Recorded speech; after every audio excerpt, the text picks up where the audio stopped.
శ్రీ మహాగణాధిపతి నమః. శ్రీ మాత్రే నమః. అందరికీ నమస్కారం. Welcome to my channel Meena బెలిజా.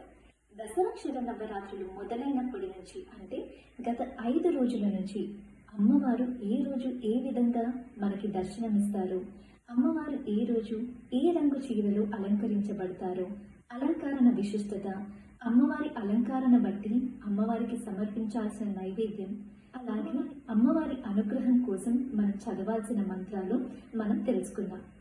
అలాగే ఈరోజు విశిష్టత, ఈరోజు విశేషాలు కూడా తెలుసుకుందాము. మరి దేవి శరన్నవరాత్రులు 6వ రోజు ఆశ్వయుజ శుద్ధ షష్ఠి అక్టోబర్ 8వ తేదీ మంగళవారం రోజున అమ్మవారు విజయవాడ క్షేత్రంలో కనకదుర్గమ్మవారు, శ్రీ మహాలక్ష్మీదేవిగా శ్రీశైలంలో భ్రమరాంబికాదేవి, శ్రీ కాత్యాయని మాతగా మనకి దర్శనమిస్తారు. మహాలక్ష్మీదేవి సర్వమంగళకారిణి, ఐశ్వర్యప్రదాయిని. మహాలక్ష్మి అవతారంలో అమ్మవారు 4 భుజాలను కలిగి ఉంటుంది. రెండు భుజాలు వరద అభయహస్తాలను కలిగి ఉండగా మిగిలిన 2 భుజాలు పద్మాలను ధరించి ఇరువైపులా ఏనుగులు సేవలు చేస్తున్నట్టుగా మనకి దర్శనమిస్తుంది. ఈరోజు శ్రీ సూక్తం, లక్ష్మీ స్తోత్రం వీలైనన్ని సార్లు చదవండి.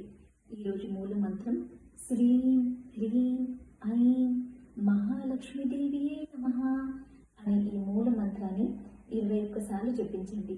లేదా మహేశ్వరి మహాదేవి మహాలక్ష్మి మృదప్రియ అనే ఈ మంత్రాన్ని 21 సార్లు జపించండి. అమ్మవారిని ఈరోజు గులాబీ రంగు చీరలు అలంకరించి సంపెంగ, సన్నజాజులు, తామర పువ్వులతో పూజించాలి. అమ్మవారికి పెట్టాల్సిన నైవేద్యం పూర్ణపు బూరెలు, వడపప్పు, పానకం. మహాలక్ష్మిని పూజించడం వల్ల అష్ట దరిద్రాలు తొలగిపోయి అష్టైశ్వర్యాలు సొంతమవుతాయి. చూశారు కదా ఈరోజు అమ్మవారి అలంకరణ విశేషాలు. ఈ వీడియో కనుక మీకు నచ్చినట్టయితే సబ్స్క్రైబ్ చేయండి, లైక్ చేయండి, షేర్ చేయండి. మరొకసారి మీ అందరికీ దేవి నవరాత్రుల శుభాకాంక్షలు.